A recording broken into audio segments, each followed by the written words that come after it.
Nissan Magnite starting price at 5.62 lakh only. For offers and test drive, visit the Orange Nissan Visakhapatnam. వారి సంక్షోభం దేశ ఆర్థిక వ్యవస్థ పైన మరింత ప్రభావాన్ని చూపకుండా ఇప్పటికే దేశ ప్రజలను అలర్ట్ చేయడం ద్వారా దేశ ఆర్థిక అభివృద్ధిని పురోగమనం వైపు తీసుకువెళ్లాలనే ఆలోచనతో ప్రధాని మోదీ చేస్తున్నటువంటి వ్యాఖ్యలు ఒక్కొక్క స్టేట్మెంట్ ఒక రకంగా ప్రతి ఒక్కరు పాజిటివ్గా రిసీవ్ చేసుకుంటే మరికొంతమంది తీవ్రమైన ఆందోళన వ్యక్తం చేస్తున్నారు. ఎందుకంటే మొన్ననే బంగారం కొనొద్దు, మీ ఇంట్లో ఏ రకమైన శుభకార్యాలున్నా అత్యవసర పరిస్థితులున్నా కూడా ఒక ఏడాది పాటు బంగారం కొనుగోలు ఆపండి, మధ్య తరగతి వారు మరీ ముఖ్యంగా డబ్బును ఆదా చేసుకోండి, చాలా జాగ్రత్తగా ఉండాల్సినటువంటి పరిస్థితులు ఉన్నాయన్నారు. ఆ తర్వాత ఇంధనం సేవ్ చేయాలి అన్నారు. మరొక వైపు ఏదైతే అధికారులు సైతం తమ కాన్వాయ్లను తగ్గించుకుంటూ పెట్రోల్ డీజిల్ వినియోగాన్ని తగ్గించే క్రమంలో ఎక్కడికక్కడే ప్రతి ఒక్కరూ ఇనిషియేట్ తీసుకుంటున్నటువంటి పరిస్థితులు చూస్తున్నాం. ఈరోజు తెల్లవారి చూసేటప్పటికే పెట్రోల్ డీజిల్ ధరల రేట్లు పెరుగుతాయి. ఇవన్నీ చూస్తుంటే ఖచ్చితంగా ఇంకా పాటించాల్సిన అంశాలు చాలానే ఉండబోతున్నాయా, ఇప్పటి నుంచి మనం అందరం అంతలాగా అలర్ట్ అవ్వాల్సినటువంటి అవసరం ఉందా అనేటటువంటి పెద్ద పెద్ద డిబేట్స్ కూడా నడుస్తూనే ఉన్నాయి. ప్రజెంట్ మనమైతే విశాఖ జిల్లాలోని గురుద్వార్ దగ్గర ఉన్నటువంటి హెచ్పి పెట్రోల్ బంక్ దగ్గర ఉన్నాం. ఉమ్మడి విశాఖ జిల్లా డీలర్స్ అసోసియేషన్ అధ్యక్షులు రెడ్డి గారు మనతో పాటు ఉన్నారు. అసలు ఈ రోజు పెట్రోల్ డీజిల్ రేట్లు ఎంత మేరకు పెరిగాయి, ప్రజల నుంచి వస్తున్నటువంటి స్పందన ఏ విధంగా ఉంది, ఆఖరికి చెప్పాలంటే చాలా వరకు ఇంకా పెరిగే అవకాశం ఉంటుందేమో అనేటటువంటి ఒక ఆందోళన కూడా ఉంది. ఈ రకమైన డిస్కషన్స్ కూడా నడుస్తున్నాయి. సార్తో మాట్లాడదాం. సార్, ఈరోజు రేట్స్ ఎట్లా పెరుగుతున్నాయి? పెట్రోల్ ₹3.29 పెరిగిందండి. ₹3.29. పవర్ వచ్చేసరికి సేమ్ ఇంచుమించుగా ₹4 దగ్గర పెరిగింది. అంటే ఇవన్నీ కూడా మనం ఎక్స్పెక్ట్ చేసిందే కదా. సుమారుగా మనకి 4 months నుంచి వారు జరుగుతుందండి. ఇవి 4 monthsలోనూ మనం ప్రతిరోజు చూస్తూ ఉన్నాం. పబ్లిక్ అందరికీ కూడా తెలుసు క్రూడ్ రేటు రోజు రోజు పెరుగుతూ ఉంది.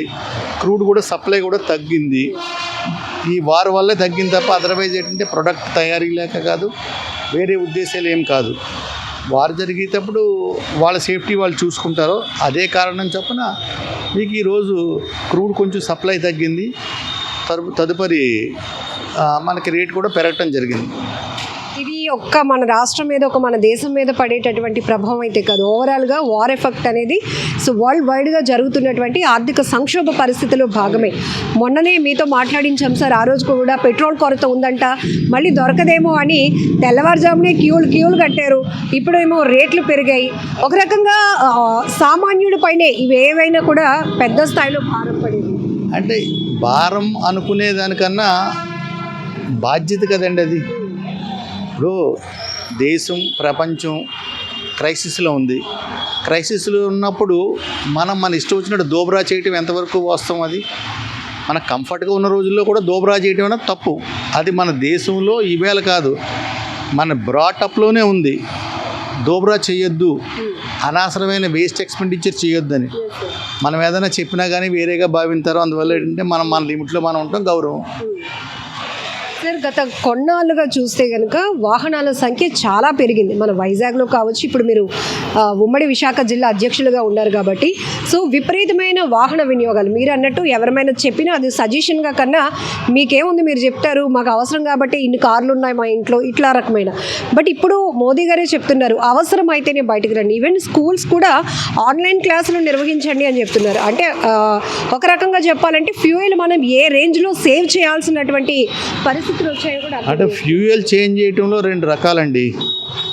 మనం ఈ ఫ్యూయల్ని ఇంపోర్ట్ చేసుకుంటున్నాం. ఇంపోర్ట్ చేసుకుని దీనివల్ల జరిగే నష్టం ఏంటంటే ఇండియన్ రూపీని మనం కిందకి తీసుకెళ్తున్నాం. మనం రూపీ వాల్యూ తగ్గిపోతుంది. రూపీ వాల్యూ తగ్గిపోవడం అన్నది అది మనం స్వయంకృత అపరాధం అంటాను నేను. మీరు ఏదైనా మీకు ఫర్ ఎగ్జాంపుల్ చెప్తున్నాను, మన హైదరాబాద్ ఎయిర్పోర్టే ఉంది. హైదరాబాద్ ఎయిర్పోర్ట్ వేసుకునే ముందు హైదరాబాద్ ఎయిర్పోర్ట్కి మీరు కన్వీనియన్స్ ఏర్పాటు చేయండి. అన్ని వెహికల్స్ మీద వెళ్ళాలంటారు. మెట్రో రైలు వేసుకుని మెట్రో రైల్ని మీకు చెక్ ఇన్ పాయింట్ దాకా తీసుకెళ్తే, మనం ఇప్పుడు కార్లో వెళ్తున్నాం, ఏదో పాయింట్లో దిగుతున్నాం, సో మీకు ఇంకొక ఫ్లైఓవర్ వేసుకుని మనం అక్కడ వరకు వెళ్ళేలా చేసుకుంటే ఎంత మనం డీజిల్ పెట్రోల్ సేవ్ అవుతాం. ఆ క్యాలిక్యులేషన్లు వేసుకోవాలి కదా. ఆ క్యాలిక్యులేషన్లు వేసుకుని దానికి తగ్గట్టు మన ఇన్ఫ్రాస్ట్రక్చర్ డెవలప్ చేయాలి. ఇన్ఫ్రాస్ట్రక్చర్ డెవలప్ చేసిన రోజు మనం ఈ క్రూడ్ పెట్రోల్ వాడకాలు తగ్గుతాయండి. అలా ఇవన్నీ మనం దిగుమతుల పైన ఆధారపడి ఉన్నాము కాబట్టి దిగుమతులపైన ఆధారపడి ఉన్నాము. తర్వాత సేవింగ్ అన్నది ఒక లాంగ్ టర్మ్ ప్లానింగ్ ఉండాలి. లాంగ్ టర్మ్ ప్లానింగ్లో చేసుకున్న రోజు ఇంత వేస్టేజ్ ఉండదు కదండి. ఇప్పుడు మీకు ఒక డబ్బు ఒకటే కాదు, డబ్బు ఎన్విరాన్మెంటల్ స్పాయిల్ చేస్తున్నాం మనం. ఎన్విరాన్మెంటల్ స్పాయిల్ చేస్తే మనం మొక్కలు నాటండి లేకపోతే అడవులు పెంచండి అంటున్నాం. ఎన్ని అడవులు కొట్టేస్తున్నారు. అదంతా ఇప్పుడు ఇటువంటి వాటి వల్ల మనం ఎంత డ్యామేజ్ అవుతున్నాం. సొసైటీ డ్యామేజ్ అవుతుంది, ఇండివిజువల్ పర్సన్స్గా మనం డ్యామేజ్ అవుతున్నాం, సొసైటీ పోతుంది.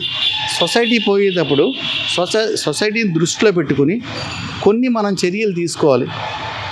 అన్నెసరీగా మనం ఇంపోర్ట్ చేసుకునే వస్తువుల్ని, నాట్ ఓన్లీ పెట్రోల్, ఇంపోర్ట్ చేసుకునే ప్రతి వస్తువు కూడా అవసరం మేరకు మనం ఖర్చు పెట్టండి. అనవసరమైన ఖర్చులు ఈరోజు కాదు, ఏ రోజు కరెక్ట్ కాదు. సార్ ఒకసారి ప్రైస్ వేరియేషన్ ఒకసారి చూపిద్దాం సార్. సో నిన్నటి వరకు 1 లీటర్ ఎంత అది 108 రూపాయల 33 పైసలు ఉండేదండి. 29 పైసలు జరిగింది అది. సో పవర్ మీద సార్, పవర్ మీద కూడా 3 రూపాయలు పైన పడేది ఉందండి. అంటే పవర్ అంతకు ముందు కూడా ఒకసారి పెరిగింది, 4 రూపాయల దగ్గర పెరిగింది. ఇప్పుడు 4 ఏళ్ల తర్వాత ఇది పెరగటం, 4 ఏళ్ళ తర్వాత పెరిగిందండి. సార్ ఒక లాస్ట్ 10 years చూస్తే కనుక మనకి గ్రాడ్యువల్గా ఎలా పెరుగుతూ వస్తుంది? మీకు గతంలో 65 రూపాయలు పెట్రోల్ ఉండేదండి 2014 ఐ థింక్. తర్వాత 1 by 1 పెరుగుతూ వచ్చింది.